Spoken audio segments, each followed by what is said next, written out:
năng chuẩn bị xua bốc mai bong bóngទាំងអស់គ្នាហ្នឹងហើយបងប្រុសជនជាតិហ្វីលីពីនណាមុនហ្នឹងពូម៉ាក់គាត់ confirm យក Legend Go នេះ512ប៉ុន្តែគាត់ upgrade ទៅ2ទេហើយជាមួយគាត់ confirm យកដៃ PS4 ទៅគាត់ add លើហ្នឹងហើយជាមួយ stand ដៃនេះម៉ាស៊ីនគាត់ upgrade ហើយ upgrade SD ហើយឥឡូវពងរៀបចំឈូ window ជាមួយពេលហើយដាក់ game ដាក់អីចឹងណាដាក់ក្នុងមកពេញ2ទេហ្នឹងគាត់ចូលចិត្តលេងវូកុងញ៉ាំថ្មីចឹងនិយាយទៅញ៉ាំថ្មីគាត់ចូលចិត្តលេង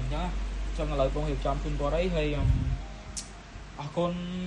បងប្អូនគ្នាដែលតែងតែគ្រប់គ្រង game របស់ Cambodia ហ្នឹងហើយបងណាដែលមានចំណារអារម្មណ៍លើម៉ាស៊ីន game handheld មួយក៏ controller PS4 PS5 PS3